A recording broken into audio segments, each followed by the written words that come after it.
Hello and welcome to the LLG Grapevine Podcast. You're listening to Helen McGrath, LLG's Executive Director of Policy and Governance, and Dennis Hall, LLG Bulletin Editor.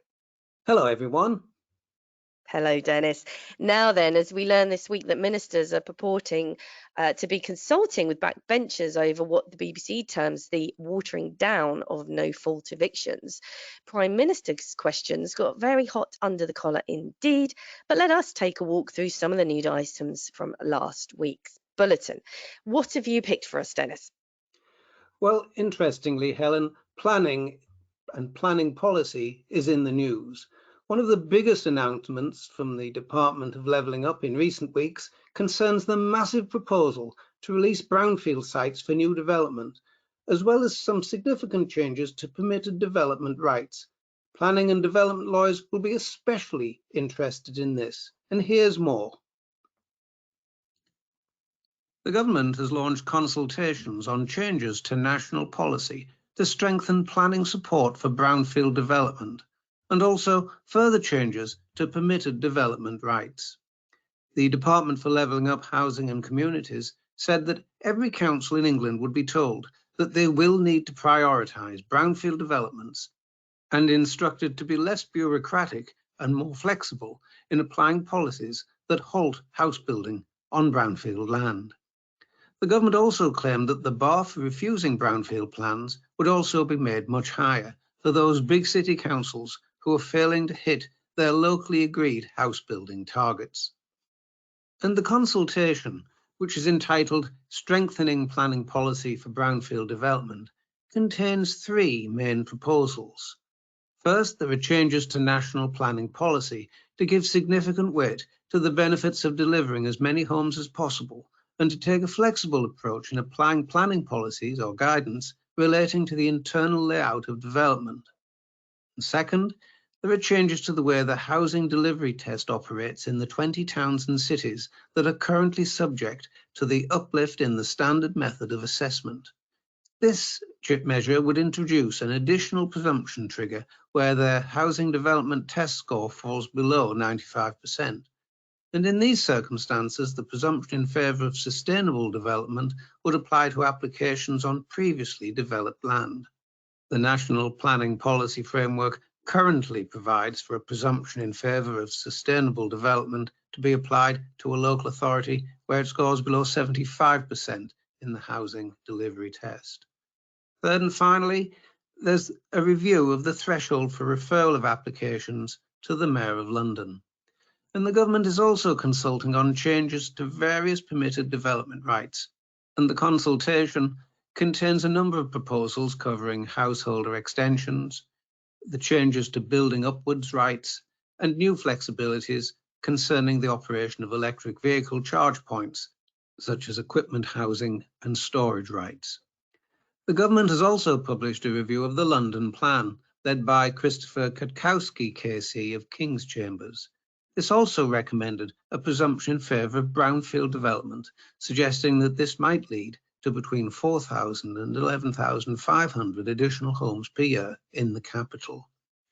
Now, these are major changes to the operation of planning policy within the planning system and will be of particular interest to our members involved in advising on planning. Helen. Well, LLG will certainly look to make sure we provide training opportunities for members to keep up to speed with all of the developments in planning. Right now, though, however, I want to talk about OFLOG. Why? Because OFLOG have produced a draft corporate plan which sets out how they will deliver their strategic objectives as set out in their formal remit letter. And views are sought, Dennis. So OFLOG's strategic objectives for 2024 through to 2027 is basically encapsulated in three main parts of its vision, and that's to inform, to warn, and to support. So when they talk about inform, they're talking about increasing understanding amongst citizens, civil society, central government, and local government itself about data on the performance of local authorities. When they talk about warn, this is by helping to identify, they say, local authorities that are at risk of failure but have not raised the alarm themselves. Now that's an interesting one, Dennis, in particular. When you look at the metrics, it'll be interesting to see if it is actually able to successfully do that.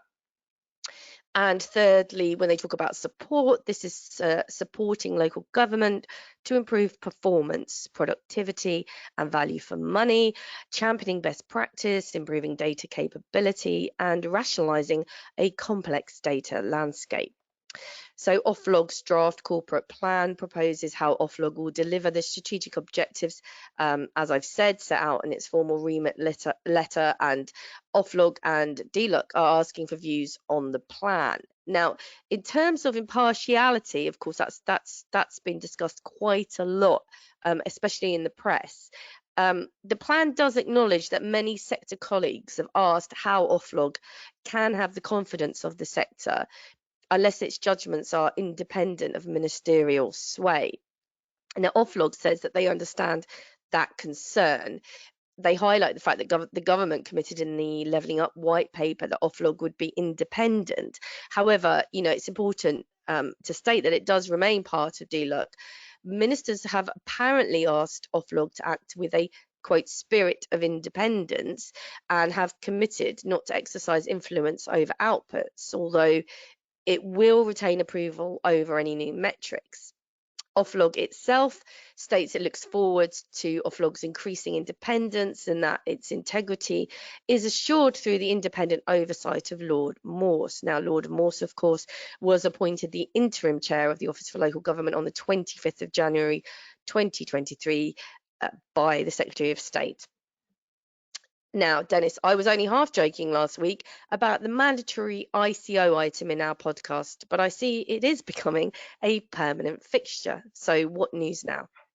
It's funny you should say that. Yes, it does appear to be so, because there's so much coming from the ICO's office at the present time. And this new item is about certification schemes. And these schemes were introduced under the UK GDPR to help organisations demonstrate compliance with data protection requirements. So they're quite an important aspect that's coming out at the present time. So here's more on this. The Information Commissioner's Office has approved a certification scheme designed to help legal services providers demonstrate compliance with UK data protection law when processing clients' personal data. Certification schemes were originally introduced under the UK GDPR to help organisations demonstrate compliance and, in turn, inspire trust and confidence in the people who use their products, processes and services. Emily Keeney, ICO Deputy Commissioner, said legal service providers such as law firms and barristers' chambers process large amounts of sensitive personal data, and signing up to this certification scheme will provide them with certainty that they are adhering to data protection standards and reduce time and resource spent assessing third-party data processes. She went on to say it will also reassure their clients they are committed to looking after their personal data and have strong information security in place. The Legal Services Operational Privacy Certification Scheme is the fifth set of UK GDPR certification criteria that the ICO has approved. It follows 4 others that have been successfully approved and published on the ICO website. One offering secure reuse and disposal of IT assets. 2 of them look at areas including age assurance and children's online privacy. And 1 is aimed at training and qualification service providers. Helen. Local authorities, of course, hold vast swathes of sensitive data, which is probably why we refer to the ICO so much, Dennis. Now, in other news, and taken in part from the LGA Bulletin last Monday, Lord Addington questioned the government on the capacity of schools to identify and implement a plan of support for those with special education needs and disabilities. In responding, the Minister, Baroness Barons, said that SEND and AP improvement plans will ensure children get the support they need. Now, the LGA briefed peers on the urgent need of reform to the SEND system and that a cross-government strategy is required to address the needs of children and young people. Now, the number of EHCP cases has increased every year since they were introduced, and the LGA's position is that they do not believe that the proposal set out in the government's SEND and Alternative Provision Improvement Plan, which you can find on the government website, will result in this slowing down or stopping. Now, in response to the government's debate, The Guardian ran a news piece where it reported that transferring responsibilities onto local government without providing the financial wherewithal has created a SEND system which is not working. So The Guardian made the point that the government's 2014 reforms to the special education needs and disabilities SEND policy were straightforward. Children and young people would apply to their local authority for an assessment. The resulting EHCP would detail the support they needed and in many cases the school where they could receive it. But the reforms heaped responsibilities on local governments, such as increasing the age range to 25 as they face shrinking funding, while the number of children and young people with EHCPs has risen from 240,000 back in 2015 to 517,000 last year. Just think about that. So this has outstripped provision and forced many councils, The Guardian says, to blow their budgets on costly transport arrangements and private school places. The statistics on funding are even more staggering. The Department for Education says high needs funding is rising by 440 million this year to a total of 10.5 billion. Now that's an increase of more than 60% since 2019. 2020, and it's a really serious position, Dennis, and anyone with children will either be affected or they will literally know someone who is affected by lack of SEND provision. Now, in other news, AI is another almost standing item in the podcast, Dennis. Well, indeed it is, Helen, and I'm always looking out for useful guidance that might unpick and unravel what is a highly complex area and a complex topic. And the Department of Science, Innovation and Technology has produced an introductory guide for practitioners who are interested in finding out how assurance techniques can support the development of responsible AI. So here's more on this.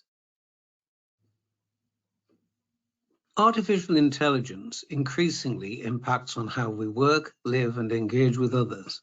And AI technologies underpin the digital services we use every day and are helping to make our public services more personalized and effective. As highlighted in the government's AI regulation white paper in 2023, AI assurance is an important aspect of broader AI governance and a key pillar of support for organizations to operationalize and implement the 5 cross-cutting regulatory principles in practice described in the white paper. Now, there's a link to the latest guidance in our current bulletin, and the guide provides a grounding in AI assurance for people who are unfamiliar with the subject area. It introduces key AI assurance concepts and terms and situates them within the wider AI governance landscape. As an introductory guide, this document focuses on the underlying concepts of AI assurance rather than technical detail. However, it does include suggestions for further reading for those interested in learning more. Now, the guide looks at governance, regulation, assurance mechanisms, AI, and standards, and there's a useful toolkit that addresses key issues around implementation of AI-related technology. Now, all of this will be of a special interest to monitoring officers and their governance support teams. So look at the link, it's in Bulletin 7. Helen. Well, certainly there's no getting away from it, Dennis, that technological advances could revolutionise both local government and legal provision if done in the right way. Now, we're chopping and changing today on the podcast, but antisocial behaviour has been a blight in the community for decades and shows no abatement. That is perhaps until now. So this is the news. Police force in England and Wales will receive at least £1 million to ramp up patrols to tackle violence and disorder, targeted in areas with high levels of antisocial behaviour, the government has announced. It's estimated that the funding, hitting 66 million for England and Wales, will, quote, enable each force to deploy uniformed patrols for up to 20,000 hours in hotspot areas each year. helping to drive down crime and boost public confidence in their local force. Across all 43 forces areas, this will support between 600,000 and 900,000 hours of hotspot patrols over the next year. Now, this approach has already been piloted in 10 areas with over 80,000 hours of patrols in the 6 months since it launched. This has led to nearly 600 arrests, close to 1,500 stop and searches, and around 700 uses of antisocial behaviour powers, such as community protection notices and public protection orders. The hotspot approach has helped cut antisocial behaviour by over 40% in Brunswick, in Lancashire, according to data from the Police and Crime Commissioner. While in Essex, the police have reported that incidents of antisocial behaviour in Southend have almost halved in the last 12 months, with hotspots in specific areas in the city playing a key role in this. Now, the £66 million of funding will be targeted in areas where there's a high prevalence of violence, antisocial behaviour, and illegal public drug consumption, which not only makes communities feel less safe, but can fuel, of course, drug-related violence. So some hope there in relation to tackling and combating antisocial behaviour. And on that note, you can read more on the items discussed today and many more besides by going to bulletin number 7, available on the LLG website now. So it's goodbye from me. And from me too. Have a good week.